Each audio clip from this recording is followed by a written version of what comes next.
Well, look who's back. RK.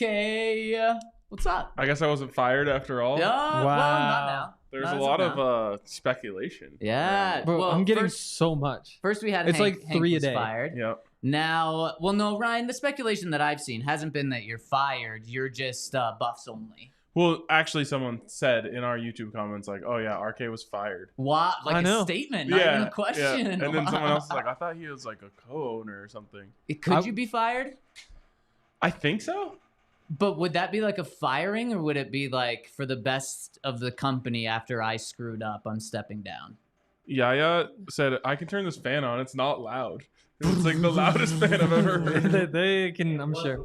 It's small, too, and that thing packs a punch. Sure It'd does. be like sometimes like CEOs, like wasn't Mark Zuckerberg like kind of fired, or probably not? Probably I not feel like him. somebody was. Yeah. Okay, please turn it off. I'm gonna. Yeah, that needs to stop. Oh, gonna that go feels crazy. so good. Everybody keeps saying me the fired stuff too. Yeah. Like I woke up this morning and just another guy like, when are you leaving DNVR? And I was like, I'm right here. Yeah. I'm right here.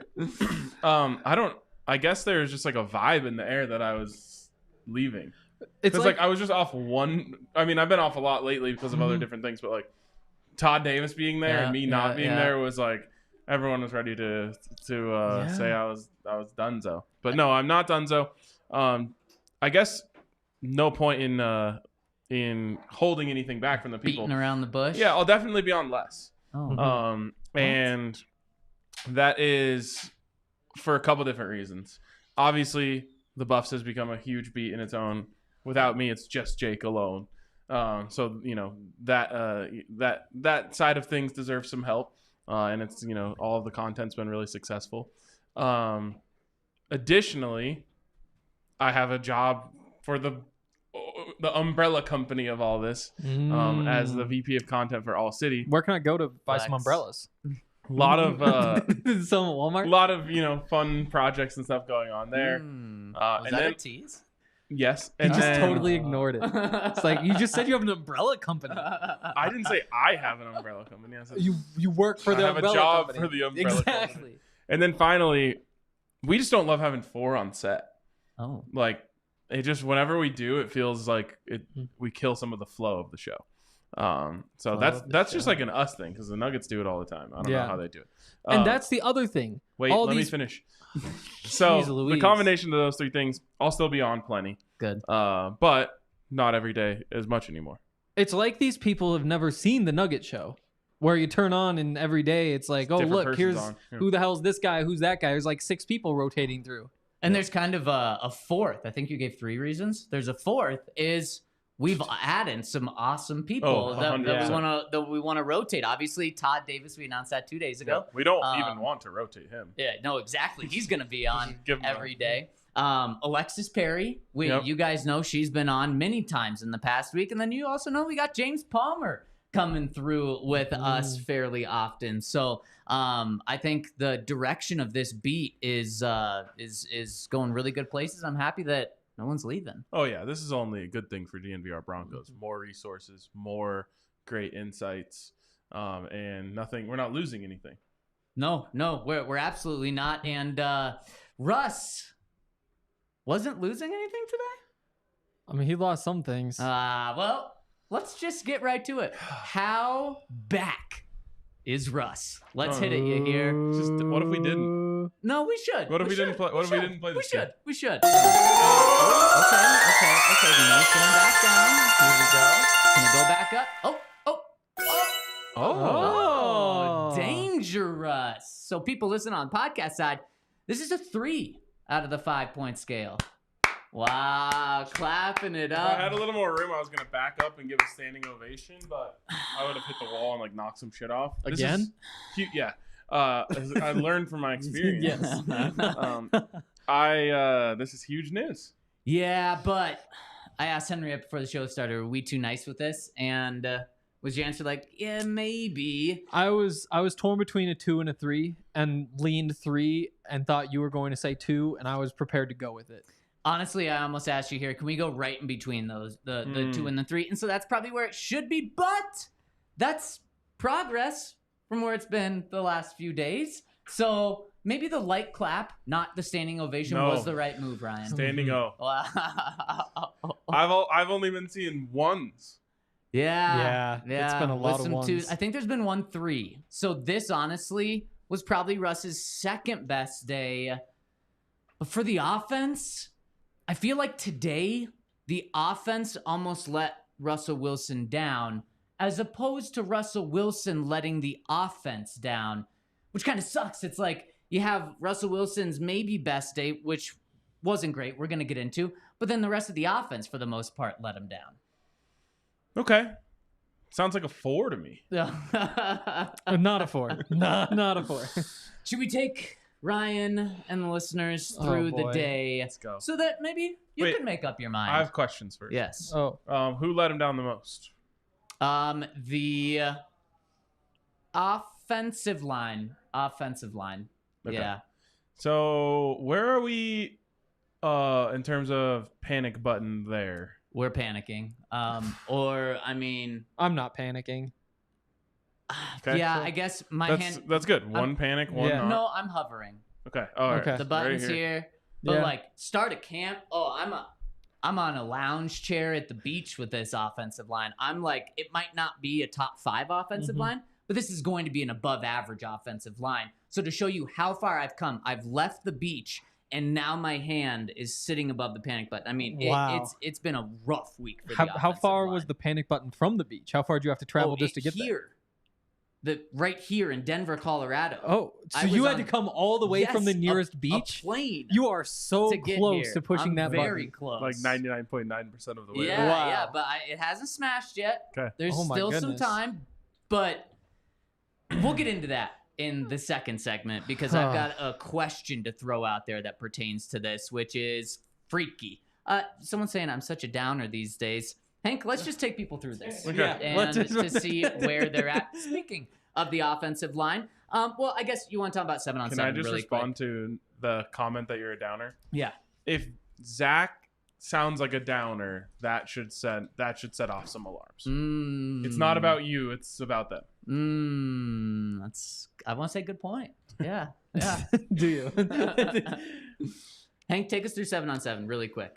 7-on-7, the least important thing that one-on-one's the least important. 7-on-7, not as much emphasis as as team, but Russ had his best throw. The one-on-ones are funny for quarterbacks though, because like there was one play where like Jarrett Stidham, the receiver like falls down, he gets back up, there's coverage all over, and just like just gotta like spike it at this guy's feet. Like I'm not even gonna give him a chance. But yeah, so 7-on-7s. So I will say I was watching the offensive line one-on-ones. So these are Zach's notes. Okay, I'll take you through 7-on-7. Okay, that works too. I'll chime in with what you think. Very first play of 7-on-7, Russell Wilson complete to Jeudy, 3 yards down the field in the middle of the field. So there's no offensive line. So it's literally a 5-yard throw. Still complete, but here's something to follow. Short, quick decision. Okay. Yes, hand. If there was an offensive line, I would have bet money on that being batted away. Not because I saw it, but because it's a 3-yard pass, and we've seen this over and over again. So it's interesting you bring that up. Offensive lineman in the butt. If I was a coach and I was doing 7-on-7s, I would just put like some sort of barrier there. Which they have. Okay, good. No. I'm saying they have to their ability to do, but they didn't do that. Why not? It's a great point. I think you absolutely do that. They have things that are 6 feet tall that would resemble an offensive lineman. I realize the whole point of 7-on-7s is understanding the progressions, right? Right. But you also don't want to build bad habits of like, oh, that guy's going to be open right there in the middle against this coverage. I just got to throw it to him. It's like, no, there's a whole wall in front of you. You will never have that. Okay, 1 out of 1,000 times you'll have that in a game. Yeah. Where there's like that big of a gap. So great point. Next play, Russ's best pass of the day. Greg Dulcich running down the seam. Either a linebacker didn't drop back. That's what I want to say was a linebacker didn't follow him or something because he was wide open. Justin Simmons sprinting over to try to get there in time, but no chance he would have got there before the ball. Complete to Greg Dulcich, 30 yards down the field. Justin Simmons probably would have tackled him at the 20, but if not, it would have been a 50-yard touchdown. Yep. Well, and that's the reason why you run seam routes, because linebackers can't cover Greg Dulcich 30 yards down the field. Yep. So, whether obviously you guys would know better than me here, but it's also hard to write everything down or you're taking notes, like whether it's cover 3 or cover 4, there's usually going to be a gap in the defense that far down the field in the seam. So that's exactly what you want from Greg Dulcich. Like you're just praying, crossing your fingers that you're getting that multiple times a game from Greg Dulcich. That is what Greg Dulcich is for in this offense. And credit to Russell Wilson for finding him, because people are concerned. Can he not see in the middle of the field? He did find that. He was wide open, but it was a very good pass from Russ, so that was good to see. Then Russ had a completion for 5 yards. This was a dump off to a running back coming out of the backfield. Tyler Beatty. Yep, Tyler according Beatty. to your notes. Yes, it was Tyler Beatty, number 36. And then he ended that with a completion to Cortland Sutton on the left side for 10 yards with Damari Mathis in coverage. So no balls hit the ground on this. So good start. Good start. Also, Henry, yesterday we were talking off camera about the throw of camp, or you were saying like the longest completion he had was to Cortland Sutton. Yep. Video came out of that. That was a dime. It was. Yeah. Because you were saying like it was a solid throw, but like Cortland made the play. I think it was one of those ones where it was just like he put it in a spot where Pat couldn't do anything about it. So to be fair to Henry, at this point in practice, we would have been able to see that for most of practice. But this point in practice, we were on the far field level, so we couldn't really tell. Yeah. I was relayed the information that Henry heard as well, so we were just given bad info by someone. You saw the video. I did, and it was a perfect pass. It's a bad, and Cortland's feet were absolutely in bounds. We were also told that maybe one of his feet was out. Justin Simmons was adamant. Justin was very adamant, and Justin was wrong there. So bad information. Okay, so Russ not only started hot, but then he was dapping people up. I was like, swaggy back. Swaggy Russ is back. I was even wondering if there was a let's ride thrown out on the field from Russ, because he was feeling it. And I'm like, maybe this really is what he needed. The confidence boost, because that's kind of what 7-on-7 is. It's supposed to be for the offense to look good. And it helps to give a quarterback a little confidence boost. So I'm like, okay, let's go. Let's go. Team period. First play of team period. Russell Wilson drops back and is likely sacked by Nick Bonitto. Nick Bonitto put on a tight end, but Nick Bonitto, Troutman, he beats him. Probably a sack, but it didn't impact Russ to the extent where, like, this would have impacted Russ. Russ throws a pass to Jeudy about 10 yards down the field, and it falls 2 yards short of Jerry. And so it's like, oh, no. Like, the accuracy issues are back. Yep. And then the next Hold on, play. I can't let this go. Ashton said, May says Dulcich hasn't had a good camp. Why is this report so different? We were talking about one play. I would say Dulcich, in my opinion, the first half of camp so far was like non-existent. I would say he has heated up the past 2 or 3 practices. So if May said that 3 days ago, I would agree with him. Yeah. Or even if he said it 2 days ago, 3 bad and 1 good, whatever. Yeah, 100%. That was one play. But the next play, run play, Nick Bonitto once again beat Tommy Hudson around the edge for a tackle for loss. And Zach Allen was also in there because he's Zach Allen. Big Bonitto day. Yeah, big Bonitto day. Then the next play. I like that. Another one. He did have 3 sacks in a joint practice last year. I have to right around this time. But still, if Nick Bonitto turns out to be good, it would be like finding $50 in your pocket. Oh, it absolutely would be. After 8 months of thinking like, man, I lost $50. Like, you knew you lost it. Yeah. And then the next play, Russ scrambles for 5 yards. Some people said it was a sack. I don't know, but he got out of the pocket and scrambled. Okay. Like, not terrible, not great. That was the end of that team period. Henry, let's move on to the next team period, which you said wasn't very good. Yeah, let's see. So first play, Russ drops back, steps up in the pocket. I can see it now. There was like a lot of chaos going on back there. He's like steps up, finds some clean space, and Jerry's like coming across the middle. Jerry's open. He hits him straight in front of him, picks up like 12 yards. Yep. That was a good play. It was a good play. And what I loved about that was Russ stepping up in the pocket, feeling the pocket, because we talked about a play 2 days ago where there was not even chaos in the pocket, but Russ freaked out, turned his back to the defense, which you just can't do. And so whenever I see something going on in the pocket, I'm like, how is Russ going to react? This time, it was the right decision, steps up, and I mean, it was a shortstop throw. It was, he runs and then just launches it to Jerry. Jerry catches it. Great. Very, very good. Mm-hmm. Next one, though. This was the funniest play of the day. Oh, tell me about it, because I don't remember anything funny about it. Oh, really? Yeah. Well, it's a screen pass. Oh, no, you're missing one. He's missing really? one. Yeah, I think you're missing one. What do you have? The pass to 87. Oh, yeah. I guess I don't write them all down. Who's this guy? He's writing all of our notes, detailed notes so we don't miss anything. Well, yeah, because I don't care about a little pass to Tommy Hudson. Yeah, so this was a pass to Tommy Hudson. Russ held on to the ball way too Tommy long. Hudson's sneaky had a good week. All right. He's not making the team. It sounds like I think Albert O's in danger. So is Tommy Hudson. Oh, definitely. Yeah. More in danger. It But sounds I like think they'll if keep you forward. like buy a Hawaiian shirt from Kohl's, like that would be the brand. Tommy Yeah. Hudson, of Yeah. course. You're That does so kinda sound right. like that. What is Tommy Bahama. Yeah, with the Mhm. logo just a little bit different. Yeah. So Russ holds on to the ball way too long, then rolls left and then misses Tommy Hudson. So he held on to the ball too long, and it was not the best pass. Not a good play. Then this one, I see where the funny's coming here. Yeah. This is the screen pass. You've got Kendall Hinton out there blocking. Didn't go great.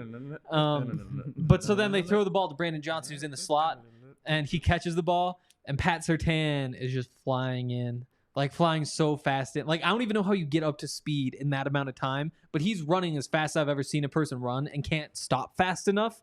And so Brandon goes down. And if it was a real game, like he would have lost a limb or potentially head. Yeah, even worse. Is that doesn't matter if that's a limb. No.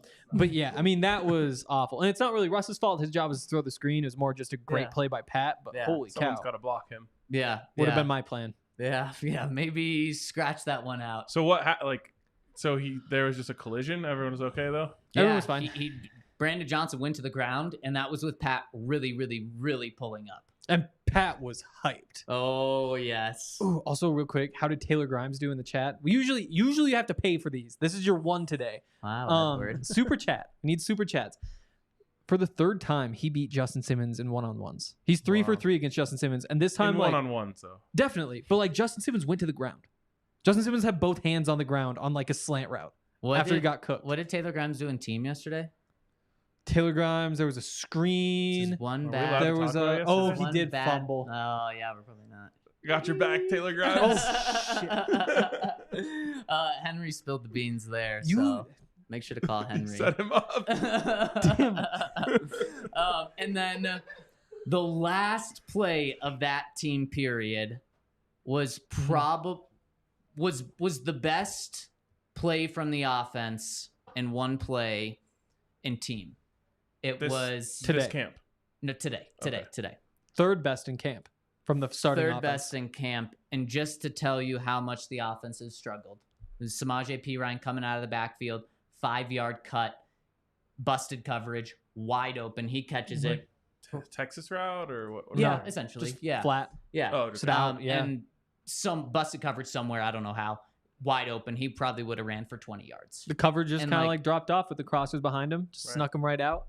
And when that's your best play, one of your best plays of the day, but then your third of camp, it just shows you where the offense has been. Now, Russ did find the check down, which is good.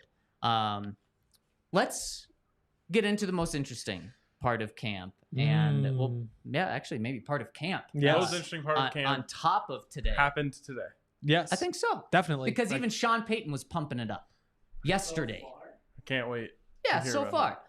But first, I got to tell you about our friends over at Game Time, because if you want to go to Denver Broncos training camp practices, you have to get a ticket. And the place you go for Broncos training camp practices is an absolute nightmare.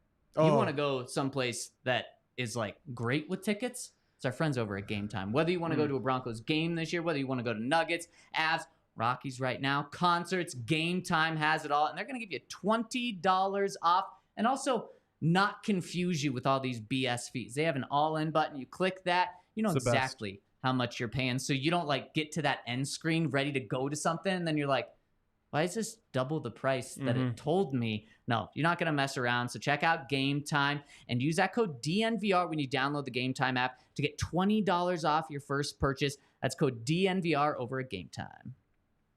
I was looking at tickets.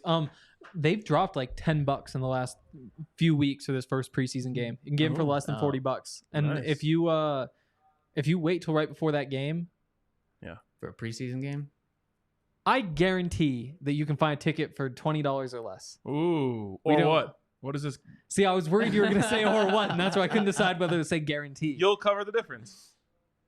I mean, it'll be $20. What if there's like 1,000 people who all get $1? It's like, oh, 21. I just guarantee it.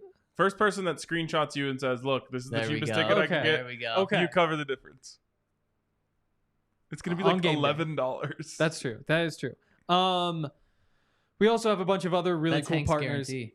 Yeah. Including there's a game time guarantee. There's a Hank guarantee. I love the game time guarantee. Bet365. My action hasn't been super action packed recently just because it's baseball season and we can debate whether that's a sport or not at a different time. But last night football returned, and what I decided was I'm not going to lose a bunch of money on this game because that would be embarrassing. People on Twitter would be like, oh, who is betting on this? And I'd be like, God damn, now I know they're talking about me. So what I did was I took the over. I took the Browns to win. I was going to take the +2, then clicked the wrong button and didn't realize till after the game, which luckily that worked out. Otherwise, I would have been disappointed. Parlayed that with the women to win the World Cup, which their odds are kind of juicy right now because they've been so terrible. I hope you're right. I hope so too. I don't think so. But what happens is, I guess I won't say how much I put on it, but I can win. It was 20-1 odds on all of it. So now I just got 20-1 odds instead of the 4.5 on the women to win the World Cup. Wow. Yeah. So now I have a good reason to be awake at 3 a.m. I think it's 3 a.m. Sunday morning. Oh, it's 1 a.m. until 3 a.m. That's what it is. Wow. So much cool stuff on Bet365. You can put all your props in. Cortland Sutton's receiving yards as of yesterday was still set at 700.5. Oof. Despite the Tim Patrick news. Maybe jump on that one. But to go check it out. They are our favorite place to go bet. And if you use the code DNVR365, you can deposit $10 and you'll claim $200 in bonus bets as soon as you place a bet for $1. So download the Bet365 app. Use the code DNVR365 when you sign up. Must be 21 or older, physically located in Colorado. And please gamble responsibly. If you or someone you know has a gambling problem and wants help, call or text 1-800-GAMBLER.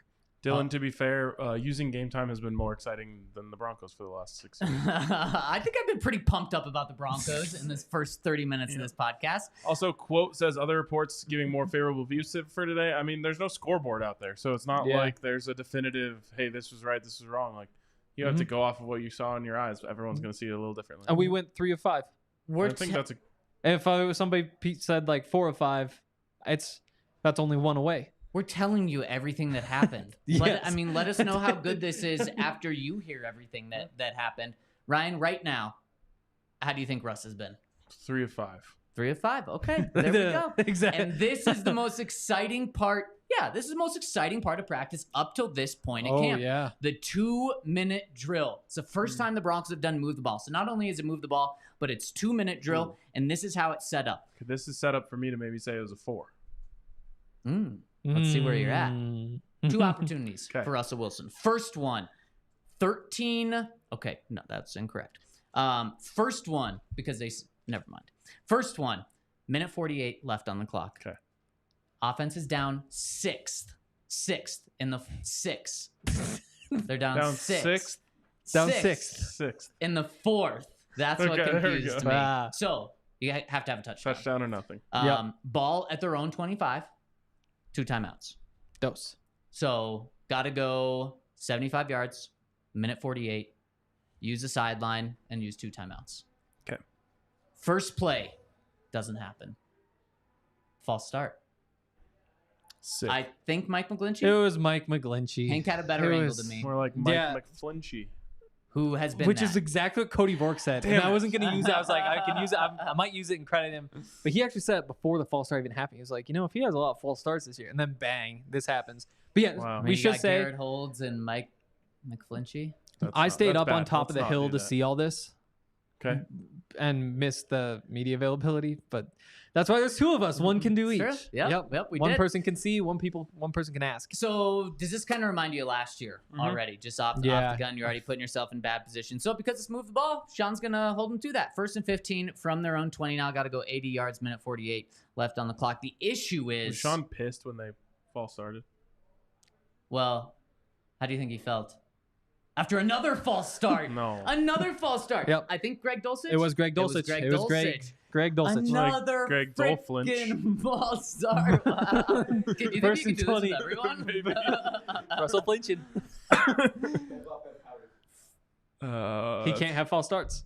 Yeah. It's too good. That's true. First and 20. First and 20 from the 15. You've got to be freaking kidding me.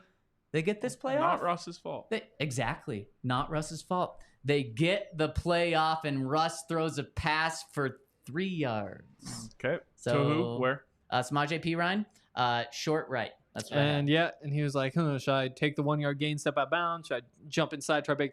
He stayed in bounds. Yeah, that's That was probably would have broken the tackle in the real game. We'll give him that bonus. Stay tuned. Wait, was Sean losing his mind after the second false start? Good question. I could not see. I didn't see him. I didn't notice been it. able to hear him. So we'll talk about what he said after practice. We will talk about that. Because yes, he was clearly losing his mind. Whether he was actually doing it publicly with his actions. You just saw smoke somewhere in camp. Yeah, like, exactly. That was him. Second down and long.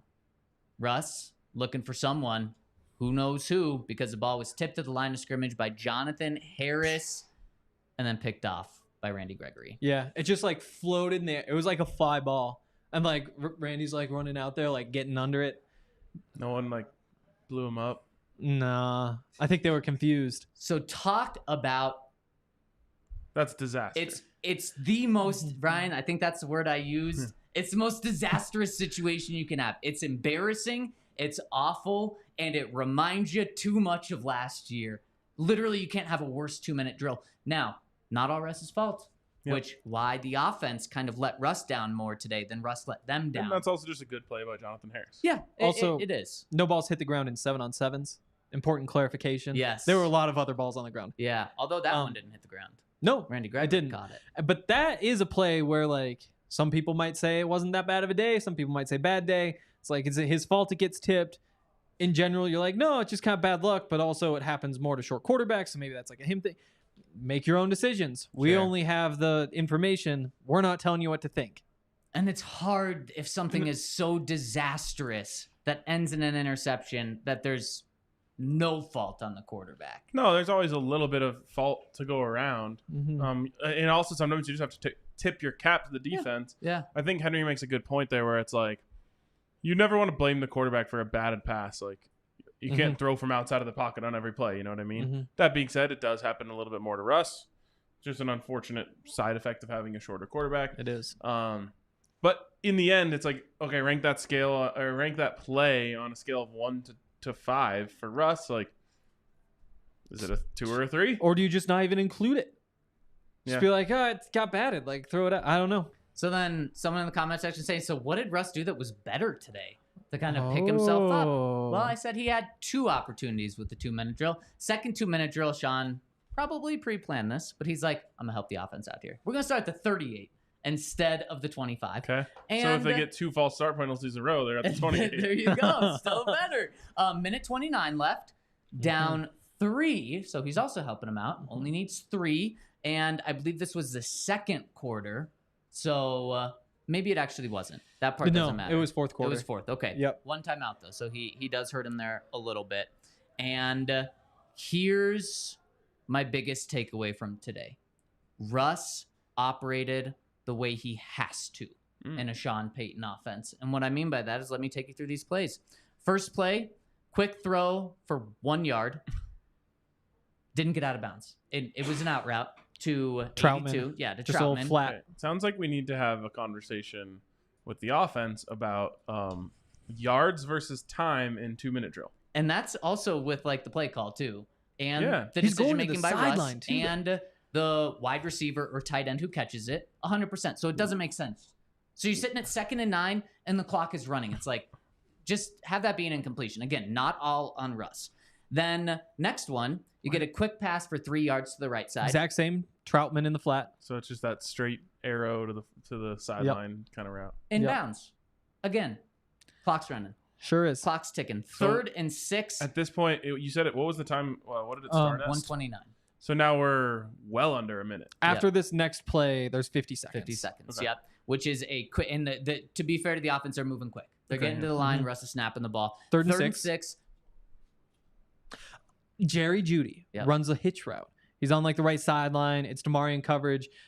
Just like run, bang, stops, turns quick, 7 yards, and steps out of bounds. Nice. Boom. That's how it's done. Let's go. 50 seconds left, and they're at their own 49-yard line. Yep. Not that matters too much. First and 10. Blitz comes. Russ just throws it away. Good decision. Yes. Yeah. It was quick, too. He made the decision quickly. Threw it away. Boom. Good. K1 and PJ just coming in. Yep. They were there fast. Second and 10. Because we saw something recently, not today, recently, where a blitz was brought and Russ just lost his mind. Didn't know what to do, even though there was probably someone open because a blitz was brought. So I really like seeing that decision-making from Russ. Any chance, just trying to paint the picture in my head, any chance of a grounding on this throwaway? I could not see. No, I think there was a receiver over there. Okay. Yeah, there was definitely a receiver. Second and 10. He hits Sutton for 6 out of bounds. Like he caught it, but then ran out of bounds. Nice. It's like, okay, good. So 43 now? Yep. Third and 4. Run with Javonte Williams up the middle. Yeah. And they pick up the first down. Burn one. That was one of those. So, I was talking to Nick Ferguson before. He's like, these refs are out here today. You know what's going to happen. Sean's going to go to the refs and he's going to say, you know what? This offense needs like a little boost. Like he's an offensive coach, so he's going to tell him to help him out. So what happens is Javonte runs. The refs say, nope, 4th and inches. Like he didn't get it. He's like right there. And then I don't know if there was a conversation. I don't know what happened. But then I look back and 10 seconds later, it is no longer 4th and inches. It's 1st and 10. And Nick comes over and is like, what'd I tell you? See, I didn't pick that up being where I was. So I'm glad we had your angle. So then 1st and 10 from the defense's 45-yard line. Yeah, sometimes the flat routes is all the defense is giving you. That is true. Yep. But when you're in 2-minute drill and the boundary is being protected, you just don't take it. Yeah, you'd rather have an incompletion than a 1-yard gain and the clock's still running. 100%. Honestly. 1st and 10. I don't have the time. I know after this play it was 13 seconds. Okay, I don't have the time. So either. like 19, 45 18 seconds, or from the 45. The defense is 45. And this is Cortland Sutton on an out route. On DAT. On Pat. That's a P. On Pat. I'm sorry. This is from the 34, 2nd and 3. But yes. Anthony 2nd and 3. Thomas was out there. Yeah, I know. So 2nd and 3. Next play. Another big blitz. It's another Cortland Sutton out on Pat. The exact same play. And once again, gets a little bit of separation. Because of the pressure, Russ just sails it a tiny bit. And I thought Cortland should have had it. He's on the sideline. He goes up with one hand and like kind of bobbled it with one hand. And for some reason didn't make the choice to use two. I think it that's really maybe looked the like one thing where I had a better angle than you. I thought he had it either way. I had it. I don't know. Up until the time when he didn't catch it, I was like, oh yeah, they just completed this pass again. Okay. So then we're looking at 3rd and 3 with 8 seconds left. Yes, I believe. And from the 34, so they're in position for a 52-yard field goal right now. 3rd and 3. Just run it. No timeouts. No timeouts though. 8 Oh, seconds left. how did they used because it they after used it the on run? the Javonte run. I thought they only had one? Yes. For this one, they only had one. I thought they had two. Then they just threw it away. It was like a throwaway so that you can make sure there's no time left for a kickoff after or anything. This is another big blitz too. And then Brett Maher comes out. 52-yard field goal for the tie. He misses, they lose for a second straight time. He nails it. Hey. He nails it. We're The going to offense overtime. did it. We're going to overtime.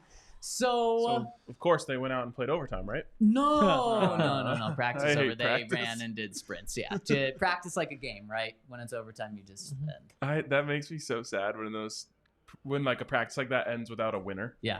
I'm like, I needed to know. I need for this podcast I'm doing afterwards. I need to say someone won. Sean could have had our back there.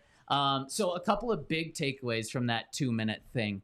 One is what we just talked about. That last series and kind of where Russ had success today was working in Sean Payton's offense. If he is going to be in the pocket, which he shouldn't be in the pocket much, but you can't have Russ rolling every single play throughout a season. You can't. Defenses will crush you for that. So when he's in the pocket, he just needs to throw the ball right away. Throw it right away, and Sean needs to help him with that. And today, we saw that. We saw that Russ is able to operate from the pocket, but it's got to be extremely quick decisions. And you know what? Russ isn't going to be able to go 1, 2, 3, 4, 5 like a Peyton Manning, like a Tom Brady, like the great quarterbacks can do, the pocket passers. He can go 1-2, throw away. Or run, but not try to stay in the pocket. Because when he tries to stay in the pocket, he just freaks out. And we saw that on that 2-minute drill. We saw it in 7-on-7 with just some quick decisions. So I was very encouraged to see that he can do that. Because we know he can win outside the pocket. But in the pocket, I was encouraged. Yeah, I think so. A lot of it is very similar to the rest of camp where you don't really have a choice but to throw it short because there's just nothing open deep. Yeah. There's just nothing there. And a lot of the sacks, a lot of the pressure, you just look at and say, like, well... Are they not giving them man looks? Not much. Yeah. I mean, they're giving him some, but even then, like, you've got Pat Surtain on one side, and Jerry has gotten the better of Damari in camp, but Damari's really held his own in those situations too, and that's been kind of the common matchup. So it's just like you're talking about earlier, like a blitz which brought 2 defensive backs. Which to me tells me everyone else is in single coverage. They were just there so fast. Like, I mean, it felt like I don't even think it was a full second. It was like a half second because you just got K1 and PJ and then just bang, and Russ has no choice but as soon as he sees it coming just to get rid of it. For sure. Yeah, so that was one of the big takeaways. The other big takeaway was the Broncos were 29th in pre-snap penalties on offense and on defense last year, and Sean Payton pointed that out to our very well-known journalist, Jared Bell, in that article. Yes. Sean pointed that out specifically and said that has to change.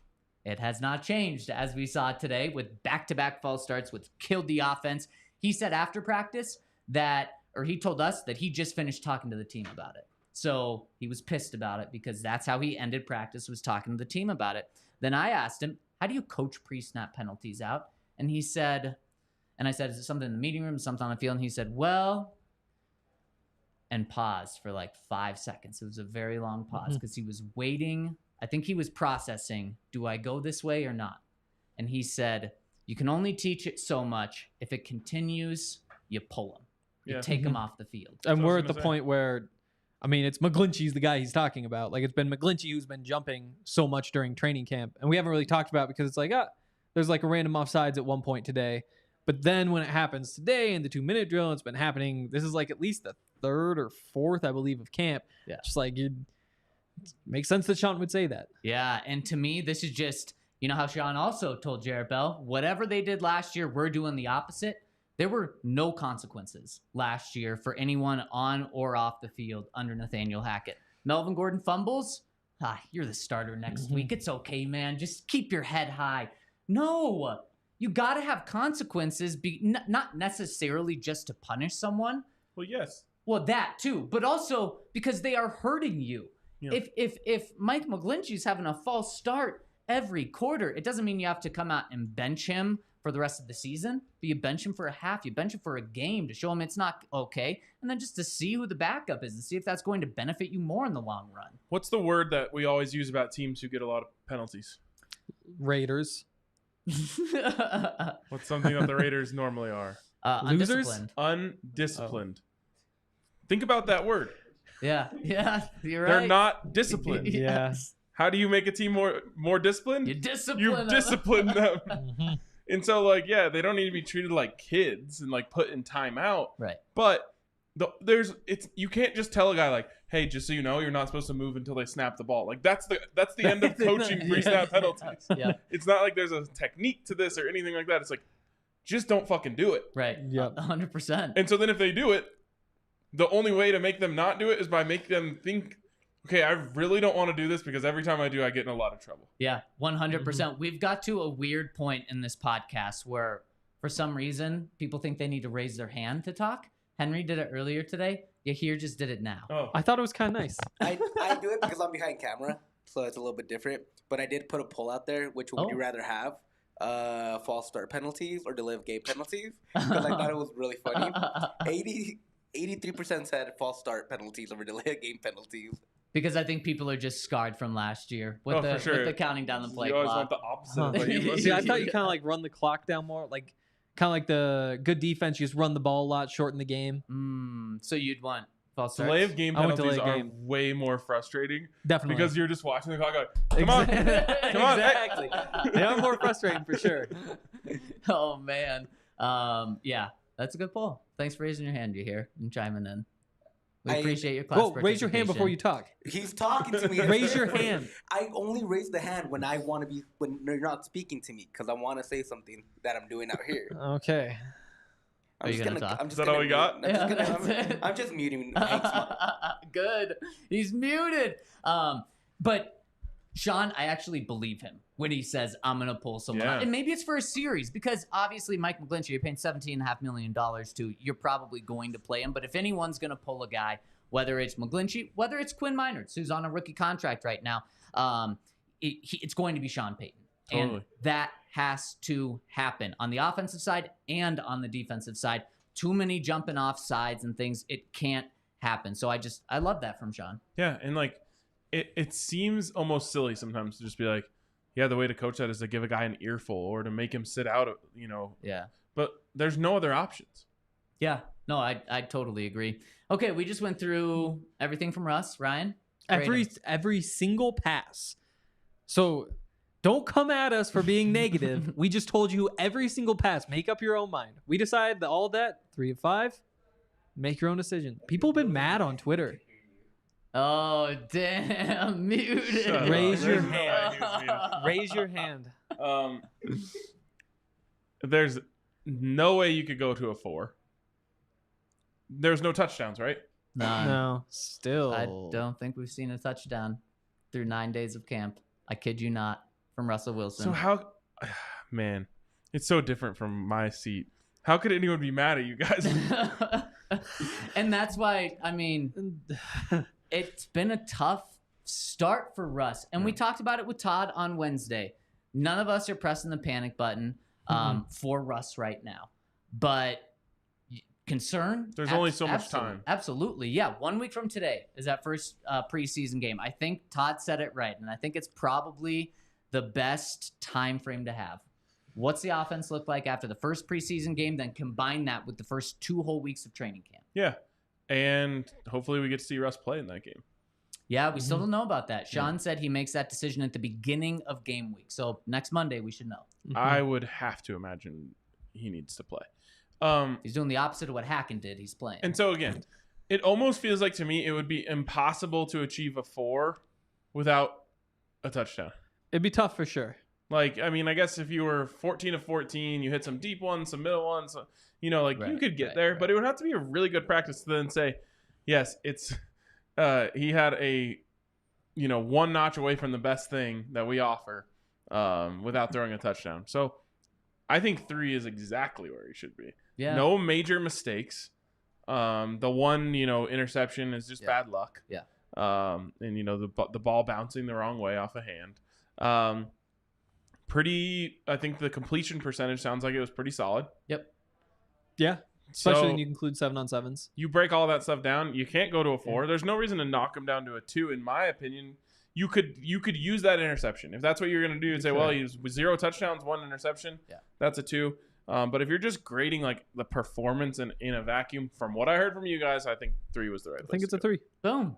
Thank you. I appreciate that. You know what else I appreciate? Our friends over at Backus and Schenker, because if you get in an argument with someone about training camp and they hit you with their car or something terrible. An auto accident, pedestrian, ride share, bus, you got to call our friends over at Backus and Schenker, where they're going to help you win, because they've won over $1 billion with a B, $1 billion for their clients. They're serving Denver, Aurora, Inglewood, Fort Collins, and all of Colorado. That's where their locations are. So make sure to check them out at Backus and Schenker or coloradolaw.net. And you can call them at 222-2222 to get a free consultation. They're going to work on your case for free, and you don't have to pay them until they win for you. So check them out, Backus and Schenker. Also, shout out to Saturday Neon. Oh. We don't have any Saturday Neons in here yet. Yeah, it's the wrong read, but I appreciate you stepping in. What are we talking then? We're talking a little Shady Rays. Oh, I think mine are out of order. Okay. Okay. You got the right one. What's crazy is was the exact same one. The one you sent in the group text. What you didn't hear is I was gonna say shout out to Saturday Neon. Yeah. Sign so bright you need sunglasses. Wow. Yes. Yes. And if you need sunglasses, there you go. Shady Rays is the place to go. Go over to our friends at Shady Rays. Impressive, Brian. Buy 2 for the price of 1. Oh. Let me just tell you that. Buy 2 for the price of 1. And I would say, you could just get 2 of the same pair in case you lose or break one, because then you need a backup. Smart. No, you don't, because if you lose or break your sunglasses, Shady Rays will just send you that same one. Even so smarter. get 2 different styles, and then if you lose or break one, boom, Shady Rays hooks you back up. It's kind of, I don't know. There's lots of different styles of doing business, and one of them is like, we're looking for people to be a customer for a lifetime. Yeah. And those are usually the types of businesses I like. And that's exactly what they are at Shady Rays. Like, if they're just telling you, like, you buy our shades, we'll just keep giving them to you after you buy them, because we want you to keep wearing them. Yeah. That's my kind of company. Great customer service. Hit up Shady Rays. Use the code DNVR for buy one, get one free. All right. There's some other people besides Russell Wilson that we need to talk about before telling you about Saturday Neon. We need to tell you about some Broncos. And I have a question for you guys. Mm-hmm. Mike McGlinnchy, when he's not flinching, has had a very tough time with Nick Bonitto. Good or bad? Is that statement good or bad? The classic training camp debate. Yes, it is. I obviously can't speak to this because I've only seen one of the practices. And it's going to be tough for you guys because you're never just like binoculars on Nick Bonitto, Mike McGlinnchy, and I am. I was going to say, oh, yeah, on the perfect play. Oh, okay. Like, the time that you're on them, they just get like a nice little battle and like it's a swing past the left. Right. Like, it's very rare. You're like, oh, okay. Bonitto got him because he didn't take a big enough drop step, right. So that it's going to be a hard one to evaluate. I have to say, just off, it would be very obvious what's happening if Nick Bonitto wasn't beating Mike McGlinnchy. Right. So the fact that there's even a little bit of debate here is a good sign for a team that needs pass rush. Yeah. Yeah. But they also need to stop pass rush. Yeah. So you're taking the middle route? I'm going to let you guys answer. Okay, Hank, answer. You're on the hot seat. I'll say it's a good thing. I mean, McGlinnchy, we have questions about pass protection. And it'd be nice to just have those questions answered. But Nick Bonitto, I'll take it. Like, I don't think that Mike McGlinnchy is going to be a top 10 right tackle. I think that would be a pretty big stretch. But him and Garrett Bosa, they're going to be the best tackle duo in the league. I hope they're right. And I think Nick Bonitto taking a step, and especially because Bonitto is also beating other people. Like, Bonitto's all over the place. He's beating tight ends. He beat Bowles. He really beat up the tight ends. He sure did. Here's one thing to note. If the Broncos lined up against the defense and they went out there and it was first down and Nick Bonitto was lined up over Mike McGlinnchy, what they should do is audible out of whatever pass play they had to and run the ball directly that way. That's true. You know what I mean? So that's one of the things just to keep in mind in training camp is like, you're out there to install a play. You're out there to run a play specifically. You're not looking at the matchup and deciding, okay, well, let's call something else until you get into that 2-minute, move the ball type of stuff where you're trying to simulate. But like, that's what worries me about Nick Bonitto. And what should also excite you about Mike McGlinnchy is like, he should dominate that matchup from a running perspective. Yes, he absolutely should. And Tyson just said, how did tackles do against Von Miller in camp? They did awful against him. So bad that they literally would just tell Von, like, that's good, Von. You good practice. Just sit over there for the rest. Take it off. But if you're saying that, then you're comparing Nick Bonitto to Von Miller. And if that's the case, and this is a great thing, yes, I'm going to be optimistic. Did you hear that? Optimistic Zach here. I'm gonna say it's a good thing just because it's not one flash from Nick Bonitto. Yeah. He's been doing this for 7 straight days now. And to be fair, Mike McGlinnchy missed the first 3-4 days of training camp due to a death in his family. Yep. And so Monday, when he was getting beat by Nick Bonitto, that was his first day of training camp. And he probably hadn't worked out in probably a week or something like that. And so I'm going to give him a couple of days break, but I am concerned about it. But I'm gonna say that it's more encouraging because, like you said, Ryan, Randy Gregory's really good when healthy. Yep. Not counting on him being healthy. Frank Clark is good. He's not great anymore. But if you can have Nick Bonitto become that 2nd-round pick pass rusher that you drafted him to be, man, that would be finding $50 in your pocket. It would. Like you said, Ryan, I really like that analogy. And so I'm going to say that it's a good thing right now, but it could be a disaster if the Broncos just paid someone $17.5 million and Nick Bonitto is still bad. Yes. And that's yes. what's happening. Like, I still like the Mike McGlinnchy contract, but oh my gosh, it could be bad. And let's just be honest about this. Like, as much as we don't want it to be, that is actually on the table. Yeah. Mm-hmm. Yes. Yeah. That is a real possibility here. Yeah. I trust you guys, and I don't think either of you think like Nick Bonitto is still terrible. Right. And that means Mike McGlinnchy is extremely terrible. Yeah. And I trust you guys on that. But it's a scary thing that it certainly bears keeping an eye on. Yeah. It really does. To me, honestly, at this point, McGlinnchy is just a massive question mark. Like anything is possible. If he's an all-pro, it's like, yeah, he's an athletic freak. He's like 6'9". He's probably the fastest lineman on the team. Like, obviously, if things don't go well, we've all seen what it looks like when it doesn't go well for Mike McGlinnchy, and when that 6'9" body is flying around, it doesn't look good. So I'm curious what it's going to look like. Think about this. I don't think it's an accident that Nick Bonitto's had more success on Mike McGlinnchy than Randy Gregory's had more success on Mike McGlinnchy. Nick Bonitto's done better against Mike McGlinnchy than Randy Gregory, and I don't think that's an accident because Mike McGlinnchy has issues with people who get low. Yeah. And that's what Nick Bonitto is, a crazy bend. Some people were even saying, he's not Von Miller, but when you think of Von Miller, you think of the insane bend. Mm-hmm. Nick Bonitto, one of his biggest strengths coming out of college was that bend, which is tough for a 6'9" guy to get that low. He doesn't have to get low when he's going up against Randy Gregory. Has Nick Bonitto changed to number 11 yet? 42. Tough. It's bad. It's Yeah. terrible. It's really bad. There's some bad numbers. Broncos have a tight end whose number's 45. It's really, really bad. Receiver number 46. No.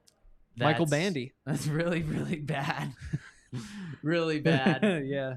Nate Adkins is just as much a fullback as tight end. Okay. You To mentioned maybe. You hinted at number 11 because that was Nick Bonitto's number at college, which you want him to switch to. He looks so good in it. What's the laugh? There's no laugh. You thought I was going to talk about Kendall Hinton? I mean, it's a good guess, right? Yeah. Would have been a good guess. Yeah. But no, I'm talking about another receiver. Maybe for the first time today, we heard Sean Payton say a negative thing about a player. Sean Payton, for the most part, has been very optimistic. We've heard him the past 3 days. Russell Wilson's fine. Yesterday, big whoop. Russell Wilson's, big whoop. Russell Wilson's good, I think we heard in the past 2 days. Today, we heard Russell Wilson's he likes where Russell Wilson is at. And he's been saying that about everyone. Just to put that in perspective, Jerry Jeudy yesterday said, Russell Wilson's doing great, just like he always has been. So kind of just hear what these guys are saying. But today, for the first time, we heard a negative thing about a player, and it was about number 11. It's about his two former Saints receivers that are on this team, Lil Jordan Humphrey and Marquez Callaway. He said, I'm expecting a little more from these guys. And it's like, okay, maybe Sean's about to give these guys a kick in the ass. Not just them, but kind of all of them. Maybe he's at the point of camp where it's like, okay, we're kind of past you get a few days of breaking into camp. So I'm curious to see if he kind of changes his tune about the way he approaches guys. Okay. Okay. I'm going to say a negative thing about someone on this podcast. Oh, geez. Henry, you failed in the sunscreen department today. Wow. My face? Yeah. Just the right side. That's where the sun was. That's a shame. Yeah, because the girlfriend's out of town. She doesn't sunscreen me. Well, it's not what I was even thinking. Oh, she opens child lock pill bottles for you. So there is that.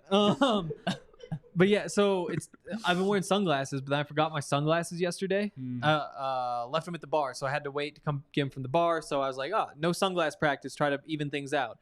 Didn't work. Left my sunglasses at Spirit Hound yesterday. Oh my Told God. Jake to bring them, so didn't have them today either. And so I was like, well, it didn't work yesterday, so let's just only sunscreen the nose. It was a bad idea. Yeah. And that wasn't the plan. Well, like, you're not Rudolph. I was just gonna go for like the first 5 minutes because I was just like walking in. I was like, you know what? I'm just gonna put a little on. I'll get up there. Like during stretches, I'll finish it up. I just forgot. Yeah. Tough. I was like, I'll give it like 5 minutes maybe. Tyson said my lady's in charge of my sunscreen. I wouldn't go that far, but Allie is the reason that I wear sunscreen. Yeah. Because she's always on my ass about it. Yeah. That's what I'm saying. Henry's girlfriend's out of town, and of course he forgets to wear it. And when you don't. Wow, we're not going. I don't want to it. throw any brands under the bus, but the sticks. That stuff smells amazing. That's why I bought it. So now that you see it, you hear like the brand. Who needs a freaking stick? Like to try to get into all the like little, especially for a face where it's like you don't know where you've already been. This. Wait, well, so because I saw it, it just said like credit, or are you bashing it? Oh, it's terrible. Like I just don't need a stick. I see it because like it's too thick. Like it's not something you like rub around and like can coat everywhere. You just have to like get the stick on every part of your like everywhere. You don't like rub in your deodorant after you put it on. You just get it in the places where it needs to go. Exactly. But like with this, I feel like it's so easy just to like miss a little chunk. You need a mirror. But you miss everything.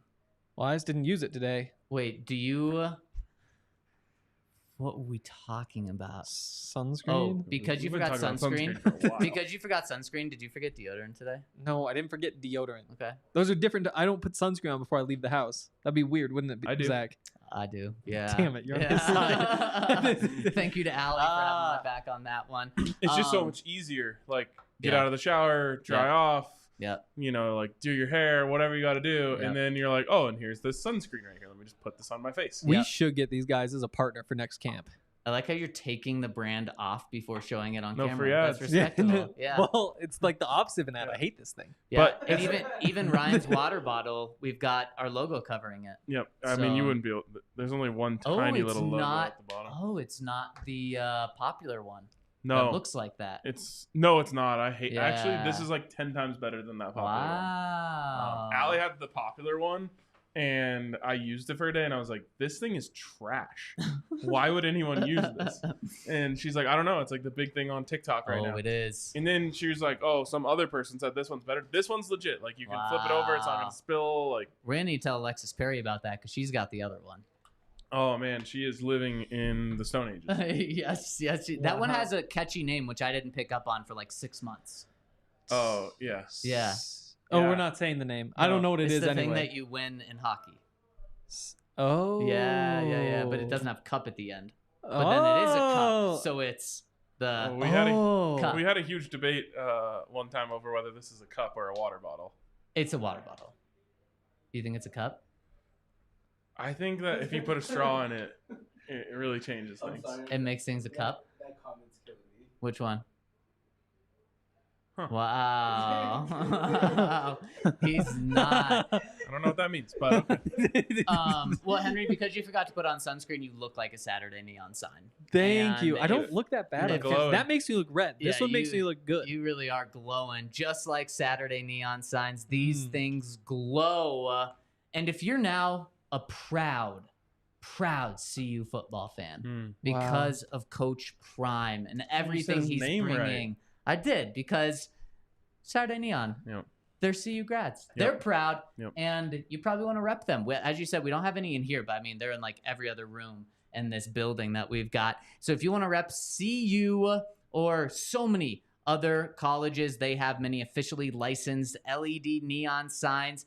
Denver-based CU grads. You want to support a local company like we always do, this is a company to go to. And they're going to give you 10% off. Use that code DNVR over at SaturdayNeon.com for free shipping for overs over $200. They've also provided like CU with a bunch of sick signs to use for like recruiting and stuff. They have a Coach Prime one, the Buffs one. Does it say face or does it say Prime? It says Prime. Okay, yeah. We've probably hit our... Prime? I think so. We've probably hit our nonsense limit since there's things to actually talk about for the next like 4 months. Great debate, though. Is that a mug because it has a handle or a cup? I already brought up that debate like a second ago. Shit. I was reading the internet. Yeah. Wait. I would think it's a water bottle. So it's between a water bottle, a mug, or a cup. I would say a cup. To me, a water bottle is a handleless thing. Yeah.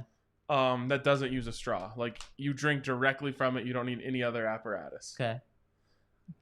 Mug and cup is difficult. I would say a mug wouldn't generally have a top. Generally, yeah. It could though. That's why I go cup. But maybe cup. Maybe it's like it's like an umbrella word. Yeah, right. Where it's like all cups. Is a water bottle. All mugs are cups, but not all cups are mugs. Exactly, like squares. So the comment section says from different people, it's a mug. That's a cup. It's a sippy cup. And then one, it's a frickin' bad day. Wow. Thoughts with you, Sergio. Yeah. What's the thing that Yahir had last time we were in this studio? Remember that massive That's called a gallon thing? monstrosity. Yeah, that's. But what is it? Is it a thermos? That was a. Didn't have a straw, right? It was a water bottle. It's actually That's a water jug. bottle. Yeah, That's That's a a jug. jug. Yeah, See, yeah. that's what a water bottle And with a what handle you have is. is a tumbler. See, I and have that's- heard that word before. I've heard that word too. I Yeah. just don't think that's. I think Tumblr ruined the word Tumblr. Yeah. The website? Yeah, Yeah. Also, it just doesn't really apply. Like, it doesn't tumble. that's what's always No, confused it'd probably me. be bad if it But if tumbled. it did, most things that you drink out of would break because they're made out of glass. Yeah. So if that falls, it's gonna tumble. It would beat a glass in a tumbling competition. It would beat a glass, but it'd still spill. Yeah. This one? Yeah. It's got a straw.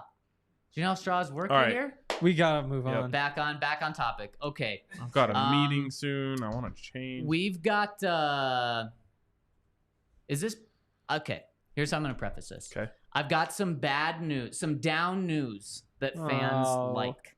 Wait, Yeah. what a twist! Yeah. Isn't that a twist? Can you guess what I'm talking about? Bad news. Fans will like it. Fans do like it. I already know. Someone they fans don't it. like died. No. Oh, that's a good one. Part of that is true. It's someone fans like. Lived. No. Somebody they'd like, but he was a Someone bad guy. Fans like has killed something. A fan? Not too far. Okay. Someone fans Oh, like yep. has killed something. Has Sean Payton has. It's the belly. It's the belly. Yes. I was gonna say Henry. Sean Payton has killed media access. Oh, you think fans like media? No, they like that he's done that. Oh, Yeah. oh, they like Sean Payton. Yeah. Yeah. Not too far off. But yes, it's the belly. It's the belly. It's the belly. So Quinn Meinertz, the belly, who was selling shirts years ago, promoting the belly, goes around all practice with his belly hanging out. He gets on the podium today to talk to the media, immediately pulls his jersey over his I belly. would call it sheathing the belly. Sheathing. That Yes. is too advanced for me. It's like It's what like you a do to a sword. Oh, When you put it back sheath into it. its sheath. Well, that's what he did. He sheathed the belly button and then was asked by our friend Andrew Mason about the belly. Oh. And he said, and you everyone knows Mace. Very nice guy. Oh yeah. And I'm sure Mace asked it with a smile. And Quinn, Oh, yeah. who can laugh, have fun, really shut this down. He even apologized at the end to Mace because he was like, shut it down so hard. He's like, can we be done with the belly? Okay, I moved on from that. I want to be known as a football player that's trying to get better. Wow. I'm sorry. Straight from Sean Payton's mouth to our ears. Yes. And it's been a back and forth.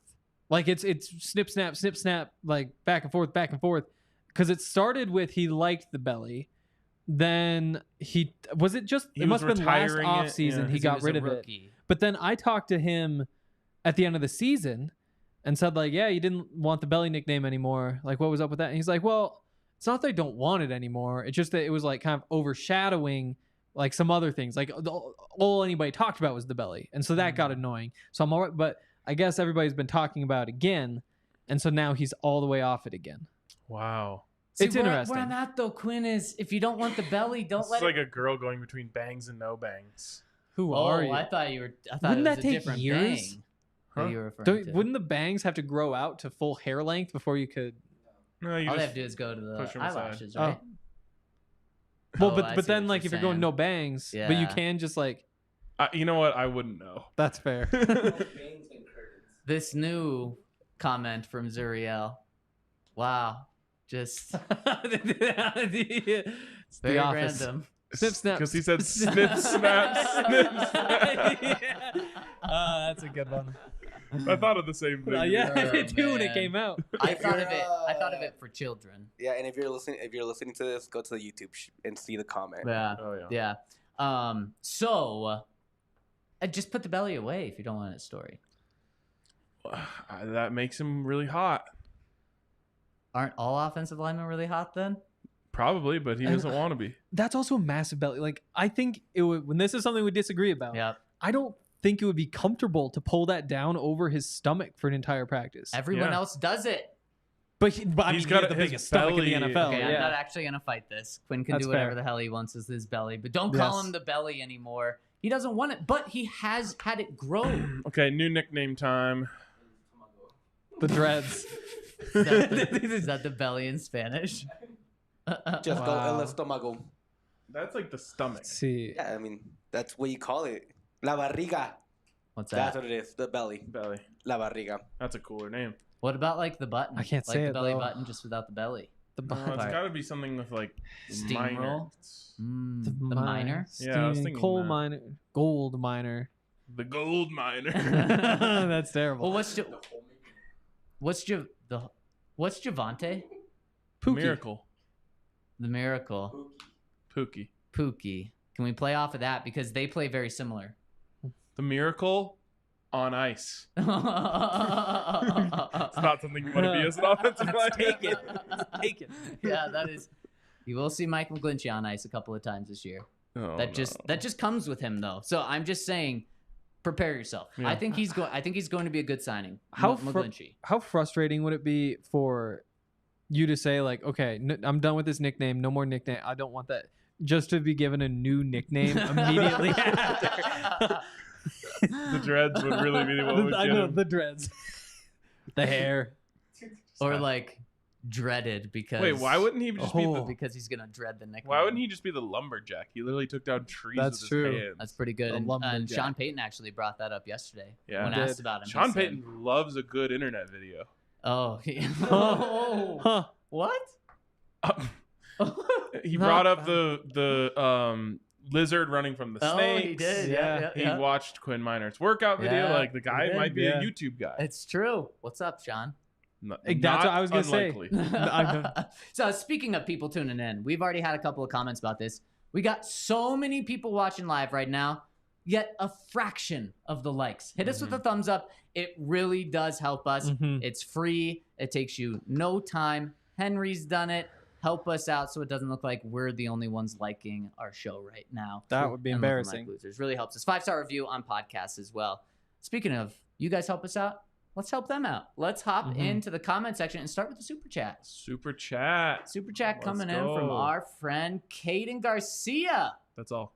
That's it. Thank you, Caden Garcia. Thank you. $1.99 for Hank's sunburn treatment. Wow. It's probably going to cost you a little more than that. We should Hank. actually start doing that with Wow. those. Yeah. You guys make up the comments whenever there's no comment. Oh, I like that. I like that. That's like never mind. I'm not going to tell that. I'm not going to indict myself like that. Just about to tell a story of a really illegal thing I used to do, but I'm not going to do it.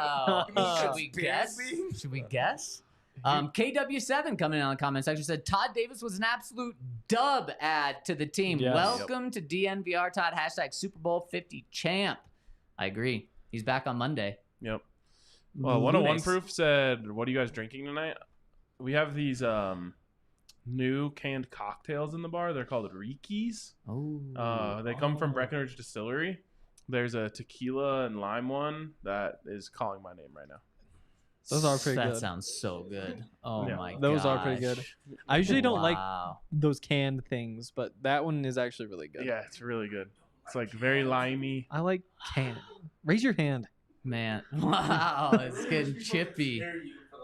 That'd be hilarious if you actually were Anyways. muted. Bronc Oiler says, hey guys, just reposting this. You didn't get around to it. I'm really looking forward to coming down from Edmonton to visit Denver in the DNVR Bar for week 1 this season. And I want to get your input on what you guys think the top 3 best places to eat in Denver while my wife and I are in town, besides the DNVR Bar, of course. Also, any word on when any tickets or info on the week 1 DNVR tailgate will be available? Cheers.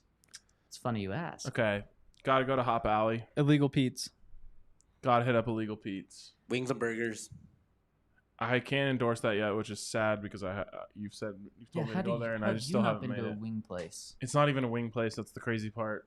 Oh, It's yeah, called it's Wings and Mexican Burger, food, but right? they sell Mexican food. It's an incredible twist and turn, like M. Night Shyamalan's restaurant or something.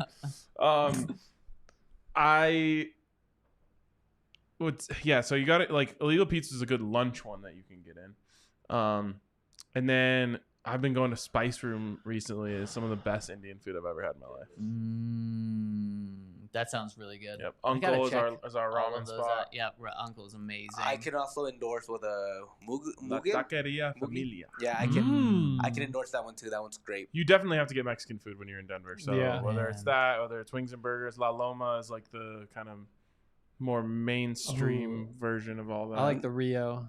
Necios too, out in right by downtown. We gotta stop. Place. I'm so hungry now. Yeah. This is incredible. To your other question about tailgate, we have a package together. DNVR Road Trip Homecoming. Yes. So if you're coming in for the game like you are, we've got a package with 2-night hotel room in downtown Denver, bus to DNVR, and a tailgate ticket. And a game ticket to Week 1 Broncos Raiders. So check our social media for that. You can also go to thednvr.com to find that. And then you can also find tailgating tickets as well. Hell yeah. And I think the tailgate is part of that. Yes, it is. Yes. It is part of that. And the bus. And who? Not Jerome Bettis. Yeah. There is a bus. Not a who, a what. There is a bus and not a who or a what, but the count says Todd is the man. He is. All my love and respect, love the count. Remember, Shortest Todd's count back on comment Monday. ever. Yeah, it's true. That's weird. I hope he's okay. Broncos only says, what do you think the realistic chances are of Week 5 game against the Jets getting flexed? My plan is to fly out to Denver after the game that night, but if it gets flexed, then my itinerary will be screwed. Along those lines, how, why, when is it decided? If a game will be a 2:05 kickoff versus a 2:25 kickoff? Hopefully those margins don't. If those are the margins you're dealing with, you are in big trouble. You don't want to. 20 minutes is gonna make or break whether or not you get. Plan for extra time. But that's not what he's asking. He's saying, good. So right now it's scheduled to be a 2:25 game. Broncos Jets Week 5. Starting in Week 5 is when games can be flexed. Mm-hmm. So Week 5 Broncos Jets. That's the first game that can be flexed, and even Adam Schefter is tweeting about this being a possibility with Broncos Jets. But the Week 5 game that's a Sunday night game right now is Cowboys 49ers. 2 playoff teams, but I think even more important than that is Dallas. And unfortunately, it's a massive, massive brand. I typically, the deadline to do it is 2 weeks before the game. Yeah. So I think if one of them starts 0-3, they'll flex Broncos Jets. I think if they're both relevant, it's just going to be tough to flex Cowboys. I hate saying it, but that's just the truth. I think if the Broncos and Jets have a collective winning record between the two of them, it'll be primetime. I hope, because this deserves to be, as Mike Tomlin said, I hope this is primetime. Yeah. Because we all want to see it. Yes. Mike Tomlin said that? Yeah. How did it come to him? Peter King came to him. Well, and he asked, did Sean Payton violate the code? Yeah, probably. Yeah. This is actually before Nathaniel Hackett talked. So he was probably just like, what do you think of Sean Payton's comments? And he's like, all I got to say is I hope it's prime time because I want to watch that game. That's awesome. I think if anybody should be in charge of the coach's code, it should be Mike Tomlin. Yeah. I think he would be number 1 on my list. He should be president of the code. Nice. President? Yeah.